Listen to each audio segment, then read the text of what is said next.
ಒಂದು political conspiracy ಇದೆ, ತಮಗೂ ಎಲ್ಲರಿಗೂ ಗೊತ್ತಿದೆ. ಸೊ ತೀರ್ಪು ಬಂದಿದೆ, ಮುಂದೆ ನಮಗೆ ಸುಮಾರು ಆಪ್ಷನ್ಗಳಿದ್ದಾವೆ, ಎಲ್ಲ ಚರ್ಚೆ ಮಾಡ್ತಾ ಇದ್ದೀವಿ. ನಾವು ಕಾನೂನು ರೀತಿ ಹೋರಾಟ ಮಾಡ್ತೀವಿ. ಮೇಡಮ್, ಪ್ರತಿಪಕ್ಷಗಳು ಸಿಎಂ ರಾಜೀನಾಮೆಗೆ ಒತ್ತಾಯ ಮಾಡ್ತಿದ್ರೆ, ಪ್ರತಿಭಟನೆ ಕೂಡ ನಡೆಸ್ತಾ ಇದ್ದಾರೆ.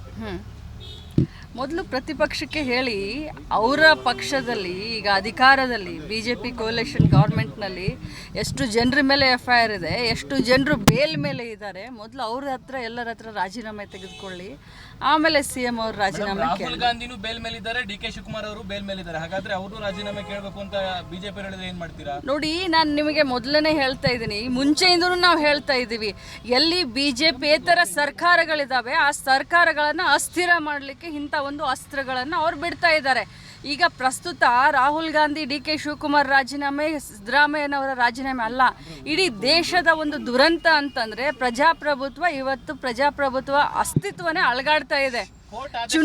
ಚುನಾಯಿತ ಪ್ರತಿನಿಧಿಗಳನ್ನು ಈ ರೀತಿ ಒಂದು ಸೇಡಿನ ರಾಜಕಾರಣವನ್ನು ಮಾಡಿ ಈ ರೀತಿ ಸರ್ಕಾರಗಳನ್ನು ಅಸ್ಥಿರ, ಏನಿಲ್ಲ, ಕರ್ನಾಟಕ ರಾಜ್ಯದ ಜನತೆ ಕಾಂಗ್ರೆಸ್ ಪಕ್ಷಕ್ಕೆ ಆಶೀರ್ವಾದ ಮಾಡಿದ್ದಾರೆ, ಅದನ್ನು BJPಯವ್ರಿಗೆ JDSದವ್ರಿಗೆ ಅರಗಿಸ್ಕೊಳ್ಳೋಕೆ ಆಗ್ತಾ ಇಲ್ಲ. ಅದಕ್ಕೋಸ್ಕರ ಈ ರೀತಿ ಅವರು ನಾಟಕ ಮಾಡ್ತಾರೆ. ಆದೇಶ ಮಾಡಿರೋದು ಪ್ರಾಥಮಿಕ ತನಿಖೆ ಮಾಡಿ ಅಂತ ಕೋರ್ಟ್ ಆದೇಶ ಮಾಡಿರೋದು. ನೋಡಿ, ತನಿಖೆ ಪ್ರಶ್ನೆ ಬರುತ್ತಲ್ಲ ಅನ್ನುವಂತ ನೈತಿಕತೆ, ಮೊದಲು ಮಾತನಾಡೋರಿಗೆ ನೈತಿಕತೆ ಇದೆಯಾ ಅನ್ನೋದನ್ನ ಅವ್ರು ಮೊದಲು ತಮ್ಮನ್ನ ತಾವು ಪ್ರಶ್ನೆ ಮಾಡ್ಕೊಳ್ಬೇಕು. ಅವರು ನೈತಿಕತೆ ಅವ್ರಿಗಿದೆಯಾ ಅಂತ. ಎಷ್ಟು ಜನರ ಮೇಲೆ ಈಗ ಕೇಸ್ ಇಲ್ಲ ಅವ್ರ ಮೇಲೆ.